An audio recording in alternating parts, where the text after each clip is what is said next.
안녕하세요, 신작가입니다. 1907년 일제의 건축 기술력이 총동원돼 건설된 서대문 형무소는 1987년 폐쇄될 때까지 수많은 아픔과 고통, 죽음이 뒤엉킨 곳이었습니다. 이 서대문 형무소에 수많은 독립운동가분들의 죽음을 지켜본 나무가 있습니다. 이 나무는 우리 민족의 아픔과 고통을 함께한 의미 깊은 나무입니다. 조선 통감부는 미국에 있을 조선인 범죄자 및 식민 통치에 저항하는 조선인 독립운동가들을 투옥하기 위하여 1907년 감옥을 건축했습니다. 일본인에게 설계를 맡겨 500여 명의 기결수를 수용할 수 있는 560여 평의 목조 건물을 지었습니다. 이때 전국의 감옥 총 면적이 1000제곱미터였는데 새로 지은 감옥의 규모는 전체 감옥 면적의 2배가 넘었습니다. 서대문 형무소는 1908년 10월에 문을 열어 1987년 11월에 폐쇄될 때까지 80년 동안 감옥으로 사용되었습니다. 이런 서대문 형무소에 사람의 죽음을 무려 400번 넘게 지켜본 나무가 있다면 믿으시겠습니까? 통곡의 미루나무. 미루나무는 미국에서 들어온 버드나무과의 나무로 원래 미류나무라는 명칭을 갖고 있었지만 시간이 지나며 현재의 미루나무라는 이름을 갖게 되었습니다. 그런데 통곡의 미루나무는 어떤 나무일까요? 1923년 통곡의 미루나무가 심어진 곳은 다름 아닌 사형장이었습니다. 서대문 형무소 건립 당시 심어진 2그루의 미루나무는 사형장 담벼락을 두고 바깥쪽과 안쪽에 총 2그루가 같은 날 심어졌습니다. 모두가 알다시피 서대문 형무소는 일제 감점기 당시 독립운동가분들이 일제로부터 수많은 정신적, 육체적 고문을 당했던 곳입니다. 이런 비인륜적인 행위와 더불어 심지어는 조국의 독립을 외쳤다는 이유로 사형을 당하기까지 했습니다. 독립운동가분들이 사형장으로 향하는 길목에 있던 이 미루나무를 붙잡고 조국의 독립도 보지 못한 채 생을 마감해야 하는 애통함을 눈물로 토해냈다고 하여 통곡의 미루나무라는 별명이 붙게 되었습니다. 이 나무는 수십 년간 400여 명이 넘는 독립운동가분들의 슬픔으로 가득 찬 마지막 모습을 조용히 지켜봤던 것입니다. 이로 인해 전해지는 미스터리한 일들도 있습니다. 앞서 말했듯 서울 서대문 형무소 사형장의 담벼락에는 안과 밖에 2그루의 미루나무가 심어졌습니다. 그런데 놀라운 것은 같은 날 심어져 똑같이는 아니더라도 엇비슷하게는 자랐을 2그루의 모습이 현저히 다른 모습으로 자라났던 것입니다. 사형장 담벼락 바깥쪽의 미루나무는 30m가 넘는 큰 키에 가지도 굵고 잎도 풍성한 반면 사형장 담벼락 안쪽에 있던 한 그루는 바깥쪽 나무와 비교해 크기가 절반에 지나지 않았고 전체적으로 많이 왜소하고 초라한 모습으로 자라났습니다. 같은 날 심었음에도 이토록 큰 차이를 보인 것에 대해 담벼락 안쪽의 미루나무는 일제의 침략과 만행에 항거하다 형장에 이슬이 된 애국 선열들의 한이 서려 생장이 빠른 수종임에도 다른 미루나무처럼 잘 자라지 못했다는 슬프고도 애석한 일화가 전해져 오고 있습니다.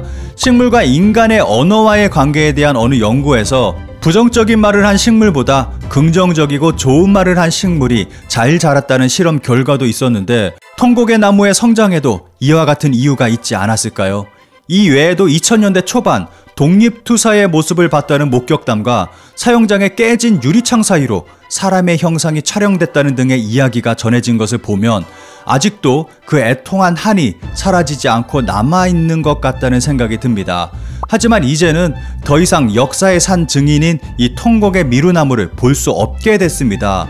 서대문 형무소는 작년 10월 태풍에 통곡의 미루나무가 쓰러졌고 역사관 쪽은 쓰러진 뒤 확인해 보니 이미 뿌리의 70% 정도가 고사한 상태라고 발표했습니다. 그래도 미루나무의 수명이 80에서 100년 정도인 점을 고려하면 천수를 누렸다고 전했습니다. 100년 가까이 사형장을 지켜온 통곡의 미루나무는 더 이상 볼 수 없지만 서대문 형무소 측은 이를 대비해 3, 4년 전 뿌리에서 자란 2세 나무 2그루를 키우고 있다고 합니다. 그리고 남다른 의미를 지닌 이 나무는 밑동도 폐기하지 않은 채 보관하고 있고 의미가 깊은 나무이니 외부 전문가들의 다양한 의견을 충분히 들어보고 이 밑동을 어떻게 활용할지 결정할 것이라고 합니다. 이 통곡의 미루나무가 고사한 후 서대문 형무소 사형소 마지막 미루나무 죽어버림이라는 제목으로 올라온 검은 천에 덮인 나무 사진의 네티즌들은 기분이 매우 이상하다. 그 많은 하늘 짊어지고 버티느라 고생이 많았다. 위로가 되어줘서 고마웠다. 등 왠지 모르게 사람을 떠나보내는 것 같다며 슬픔을 표현하는 반응들이 줄이었습니다. 또 이제 자신의 할 일은 다 했다고 생각해서 쉬러 간 것이라고 좋게 생각하자는 댓글도 보여 우리 민족이 가진 슬픔을 통곡의 미루나무도 함께 공유했다는 사실을 더 강하게 느끼게 했습니다. 이 통곡의 미루나무의 이야기에 대해 몰랐던 분들도 100여 년 가까이 대한민국의 역사를 지켜봐온 상징 중 하나가 사라진 것에 대해 슬픔과 고마움을 전하고 있는 지금, 개인이 아닌 기업에서도 통곡의 미루나무를 떠나보내는 슬픔과 고마운 마음을 표현하고 있습니다. 이 기업이 선보인 머그컵에 새겨진 일러스트는 그냥 보기에는 앙상한 나뭇가지의 겨울철 나무에 불과합니다. 하지만 차가운 물을 붓는 순간 놀랍게도 천천히 나무에서 무궁화 꽃이 피어나기 시작해서 이내 풍성한 꽃나무가 되는 과정을 볼 수 있습니다. 이 머그컵을 출시한 라카이 코리아는 순국 선열의 원통한 죽음을 바라보며 함께 괴로워했을 미루나무 가지에 물을 주면 대한민국의 상징인 무궁화꽃이 아래에서 위로 피어올라 수십 년간 형장의 이슬로 사라진 독립운동가분들의 영혼이 부디 하늘에서는 자유로워지길 바란다는 뜻을 담고 있다고 전했습니다. 일상에서도 쉽게 기억할 수 있게 역사적인 이야기를 제품 속에 담아 스토리텔링하는 라카이 코리아는 통곡의 미루나무와 함께하는 이야기에도 자신들만의 색깔을 담아 더 많은 사람들이 쉽게 이해하고 접할 수 있도록 한 것입니다. 이전에는 하얀색이 아닌 검정색 머그컵에 뜨거운 물을 넣으면 그림이 서서히 나타나는 변온컵을 선보인 적도 있습니다. 당시에는 컵 속에 시력을 잃어가는 순간에도 훈민정음을 창제한 세종대왕의 이야기를 담았습니다. 시력을 잃었던 세종대왕의 상황을 검정색 컵에 비유해 뜨거운 물을 넣으면 점차 훈민정음이 나타나 세종대왕의 따뜻한 마음과 그로 인해 글에 눈을 뜬 백성들을 표현하기도 했습니다. 이 외에도 진실을 밝힌다, 수면 위로 떠오르는 진실, 열정 등의 의미를 담아 우키시마호, 독도 등의 여러 가지 프로젝트를 펼치기도 했습니다. 라카이 코리아는 시대에 맞는 방법으로 젊은 세대들에게까지 쉽게 우리의 역사를 알리고 있습니다.